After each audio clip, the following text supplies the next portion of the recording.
इंतजार हुआ खत्म और फाइनली वैकेंसी हमारे सामने है। जी हां दोस्तों, मैं बात कर रहा हूं एसएससी सीपीओ एसआई का, जिसका इंतजार पिछले 6 महीने से हो रहा है, क्योंकि ये वैकेंसी इस बार जल्दी आने की थी, लेकिन अब की बार एसएससी सीपीओ एसआई को सीजीएल के बाद में करवाया गया, जैसा कि पिछली बार के कंपैरिजन में देखा जाए।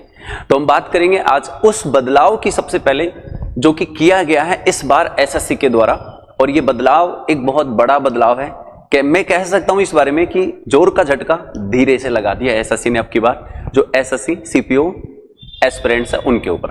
तो चलिए दोस्तों, बात करते हैं एक एक करके इस पूरी वैकेंसी के ऊपर कि किस प्रकार से क्या क्या चीजें नई नई इसमें की गई है। तो सबसे पहले पोस्ट जिनकी बात करें, जो 3073 पोस्ट, जो कि एक डिवाइडेड नंबर है अलग अलग रेशियो में, क्योंकि हम बात करेंगे आगे किस प्रकार से रेशियो में डिवाइडेड है।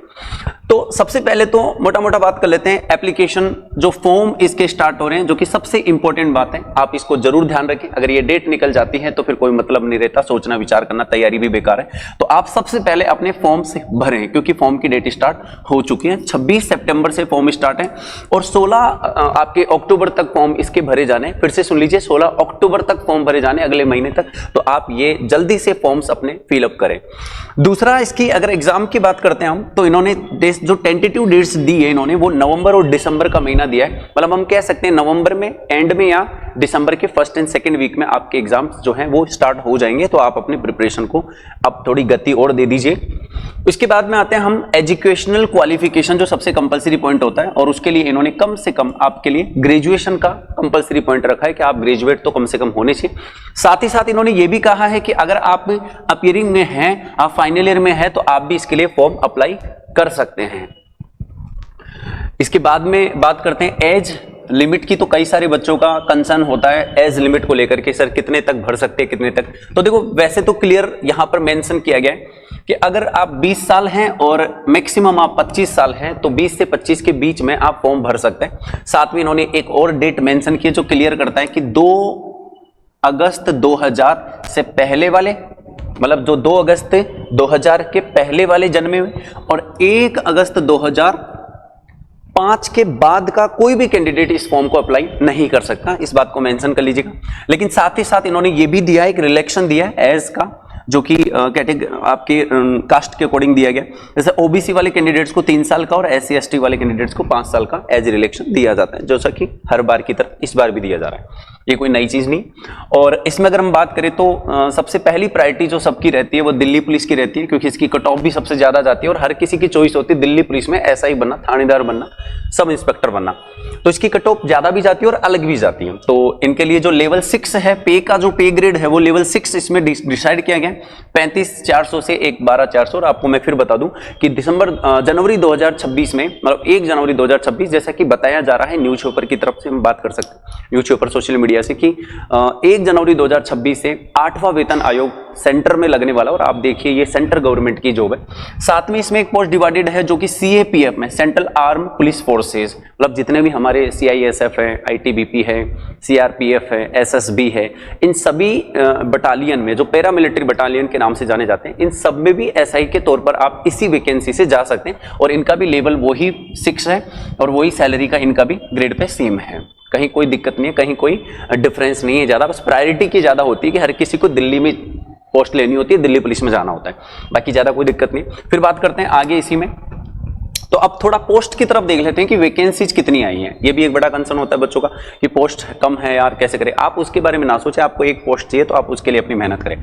तो देखो, यहां पर मेल कैंडिडेट की जो दिल्ली पुलिस की पोस्ट दिखाई गई है, सबसे पहले जो मेल कैंडिडेट के लिए दिल्ली पुलिस में, देखो वो पोस्ट है यूआर, मतलब जनरल कैटेगरी वालों के लिए 63 पोस्ट है, एंड ओबीसी कैटेगरी वालों के लिए 35 पोस्ट है। एससी एसटी के अकॉर्डिंग देखिए तो 19-10 टोटल मिलाकर के मेल, मतलब बॉयज की जो टोटल पोस्ट है वो 142 पोस्ट है, और गर्ल्स की जो टोटल पोस्ट है वो 70 पोस्ट है। यहां से आप देख सकते हैं जनरल वालों की 32 है, ओबीसी महिला मतलब गर्ल्स की 17 है, नहीं एससी एसटी, ठीक है। तो ये टोटल पोस्ट यहां से डिवाइड हो गई जो दिल्ली पुलिस की कवर करती है। उसके बाद में अगर हम बात करें other central armed police forces, जैसा कि मैंने बताया आपको, सीआरपीएफ हो गया, आईटीबीपी हो गया, एसएसबी हो गया, आईटीबीपी हो गया, ठीक है ना, सीआरपीएफ, सीआईएसएफ हो गया, इन सब के अंदर जो कट ऑफ है वो अलग अलग कैटेगरी में डिवाइड की गई है। जैसे देखो यहाँ पर male female male female male female male female, आप ये अच्छे से देख सकते हैं डिटेल नोटिफिकेशन में जाकर के भी, जिसको जो भी पोस्ट देखना चाहिए। जैसे नॉर्मली बात करें 407 पोस्ट जो है सीआरपीएफ, देखो सबसे ऊपर सीआरपीएफ दिया गया तो इसकी एक प्राथमिकता होती है, हालांकि सीआईएसएफ भी आप उसमें प्रेफरेंस में लगाइए, बहुत अच्छी पोस्ट होती है, बहुत अच्छा एक बटालियन होता है इसमें भी। तो ठीक है, ये सारी पोस्ट डिवाइडेड है, आप एक एक करके देख सकते हैं सारी चीजों को। इसके हम बात करें आगे तो एप्लीकेशन फीस मात्र 100 रुपए है और गर्ल्स कैंडिडेट्स के लिए पूरी तरह से फ्री है, एंड गर्ल्स कैंडिडेट के साथ साथ SC ST कैटेगरी के लिए भी ये फॉर्म फ्री होता है, तो आप भरें इसको। इसके बाद में बात करें स्कीम ऑफ एग्जामिनेशन की, अगर हम बात करते हैं तो बहुत ही शानदार पैटर्न है। इस बार जो नई चीज की गई है वो ये किया गया है, पिछले अगर हम देखें नंबर ऑफ क्वेश्चन वही 50-50 है, नंबर ऑफ मार्क्स भी वही 50-50 चारों सब्जेक्ट्स के, चाहे वो रीजनिंग हो, चाहे आपका जनरल अवेयरनेस जीके हो, मैथमेटिक्स और इंग्लिश हो। लेकिन यहाँ पर एक नई चीज, ध्यान से देखिएगा, एक नई चीज इस बार ऐड कर दी गई है कि इन्होंने अब की बार सेक्शनल टाइम जो है वो डिवाइड किया है, और हर एक का 30-30 मिनट का, मतलब मैं कह सकता हूं कि अब आपको मात्र 30 मिनट का टाइम हर एक सब्जेक्ट के लिए मिलेगा। मैथ्स के लिए भी 30 मिनट, रीजनिंग के भी, हालांकि ये गलत है, ये बहुत कम टाइम है। इनको जैसे कि हम देखें, कॉमनली हम देखें तो हम भी समझते हैं कि रीजनिंग मतलब जीके में इतना टाइम आपको 30 मिनट की आवश्यकता ही नहीं है ना, इंग्लिश में 30 मिनट की आवश्यकता होती है कि 30 मिनट में आप 50 क्वेश्चन इजीली, मैं ये कह सकता हूं कि आराम से इंग्लिश को 20 मिनट के अंडर 50 क्वेश्चन किए जा सकते हैं। और रीजनिंग अगर मैं जीके की बात करूं तो मुश्किल से मान के चलो 10 से 15 मिनट, मुश्किल से 10 से 12-13 मिनट के दौरान आराम से जीके के 50 क्वेश्चन किए जा सकते हैं। लेकिन इन्होंने अभी जो किया है टाइमिंग, वो पता नहीं क्यों इतना जल्दी में इन्होंने डिसाइड कर दिया कि सोचा भी नहीं कि क्या होना चाहिए, नहीं, क्यों ऐसा कर रहे हैं। अब इस बदलाव तो होना चाहिए, डेफिनेट बात है कि बदलाव तो होना चाहिए, ये कहीं ना कहीं गलत है।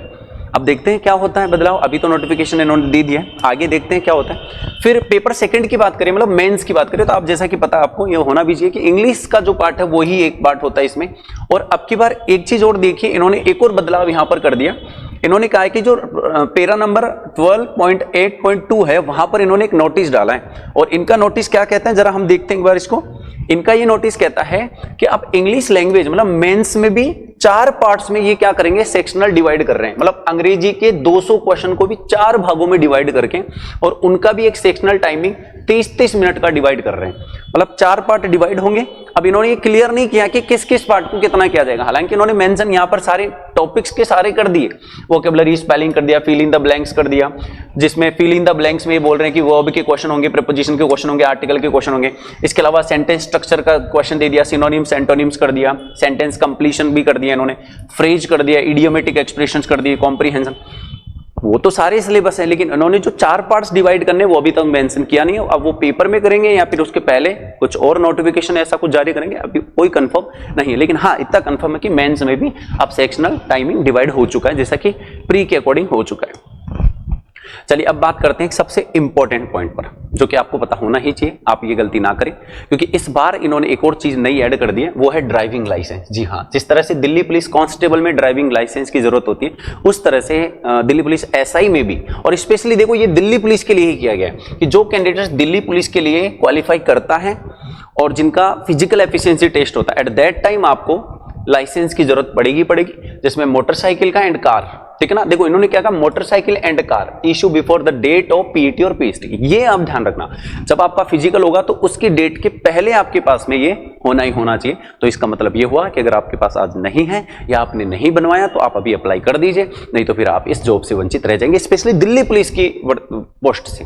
बाकी अदर अगर बात करें CRPF दूसरे जो बटालियन है उनमें आप जा सकते हैं, उनमें कहीं कोई मेंशन नहीं किया इन्होंने, यहां पर कोई बात नहीं हुई कि आपको लाइसेंस की जरूरत है, ओनली दिल्ली पुलिस, और वो भी देखिए किस मेल कैंडिडेट्स के लिए दिया गया। तो ये तो हो गई वो इंपॉर्टेंट बातें जो हमने जाननी होती है, एसेंशियल होता है, जो आपको पता होना चाहिए। बाकी देखिए सिलेबस आपके लिए टेलीग्राम ग्रुप में पूरा डिटेल से डाल दिया गया है, आप आराम से नोटिफिकेशन में जाके देख सकते हैं। वो ही सिलेबस है, कुछ अलग नहीं हुआ, जो हर बार हर एक एग्जाम में हो रहा, चाहे CHSL में हो, CGL में हो, सब में सेम है। इसके अलावा बात करें तो सिलेबस के अलावा एक और चीज जो आपको ध्यान रखनी है थोड़ा सा, ठीक है ना, इस बात को आप थोड़ा सा देख लीजिएगा कि फिजिकल एफिशिएंसी टेस्ट के जो भी मापदंड है दौड़ करने का, ठीक है ना, इसके अलावा लंबी कूद, ठीक है ना, शॉर्ट पुट का हो गया, गोला फेंक जिसको मैं कह सकता हूँ, वो सारी चीजें आप लोग नोटिफिकेशन जैसा कि मैंने ग्रुप में डाला हुआ है उससे आप देख सकते हैं, पूरे कंप्लीट एडवर्टीजमेंट्स में से आराम से उसमें से एक एक करके पढ़ लीजिएगा। चलिए ठीक है दोस्तों, सबसे बड़ा बदलाव जो किया गया वो सेक्शनल टाइमिंग का है, वो आपको पता होना ही होना चाहिए। And wish you all the best for your future success. Thank you very much.